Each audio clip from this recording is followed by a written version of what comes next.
As many of you know, we started on the kitchen table. You look at what Dad must have been thinking about back when he first started buying land out here. It's amazing to me that he started buying enough land at that time and kept adding more parcels as it became available, somehow with a realization or maybe an optimism as an entrepreneur, an optimism that we were going to need that land. So we have this big campus that we've been able to add additional buildings to address our needs as we've grown over the last 40 to 45 years. So molding has been from the very beginning in this campus, in Building 1, in the same corner of Building 1, and we've done everything we humanly possibly could do to scale and grow it up over those years since 2001. This picture here has 6 injection molding machines in what was considered at the time a large manufacturing space. We're still in that current space and have outgrown it many years ago. We have machines in mezzanines, we have machines in side rooms. And we've jammed and squozen things in like sardines to the point where the last machine we fit, we had to knock out a wall, and we were within just a few inches of not being able to fit it, and it's horribly inefficient. We actually had to have facilities come in, brace some ceilings, take out walls. It's sitting in some of the warehouse space right now.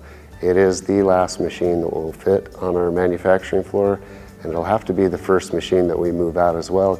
So we were really at an inflection point where we were forced to do something for molding. And molding is in, I don't know the percentage, but I think 50 to 80% or more of our products have molded parts. So it's really critical for everything that we make practically. Molding operates 24/7, which means there's no more capacity, no more days to run, and also no more space to put any more machinery, which is why it's so important to build this brand new facility. We've seen this problem coming for the last decade. We've had multiple plans. When we finally got to this plan, I think it was the 11th design that we had gone through. Our first design started out at 45,000 square feet and was just a molding and warehouse building. And then we expanded for some other operations at 120,000 square feet. And our final design came in at 168,000 square feet with a mezzanine, and that will give us a lot of future growth. And molding really is the driver for this building. It's a third of this facility. As we started doing molding, we realized that laying it out on this plot of land, maximizing the growth potential and the economic cost of building a facility, it made sense to bring in some other business units as well and give ourselves more room to grow. We've always believed in building more than what we needed at the time because we knew we would grow. Interesting facts about our design. It's a tilt-up. We were really concerned about vibration being right next to the train tracks. We did a lot of studies around that, and we ultimately landed on a thicker concrete slab of 8 inches.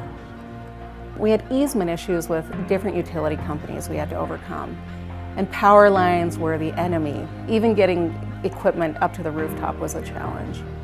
This new building, we have 4 5-ton overhead cranes that are built into the infrastructure, which will allow us to do mold changes without having to move gantries back and forth over machinery in unsafe conditions.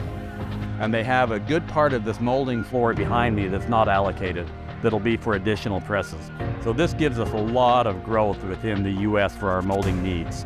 The last couple of years have been an odd time in our world. The pandemic and a lot of team members who may have had personal things going on, but that never was an issue for our project. We were able to meet our timelines and our goals, and we're now to the finish line. So this project is a long project. We're going on 2.5 years. There's a lot of people involved in this size of a project. Architects, contractors, a lot of Ultradent folks and team members, as well as our city and utility companies. Thank you to our partners, our Ultradent team members, for making this such a successful project and helping Ultradent grow. When we look at Dad's vision for this, I don't think he or any of us would say we saw what was going to happen clearly, but he saw the potential, I think, and knew that we needed that space to grow, and that's what he really laid the foundation for. Ultradent loves to grow. We feel it's vital for the soul. We feel it's uplifting. Growth in a healthy way is part of that.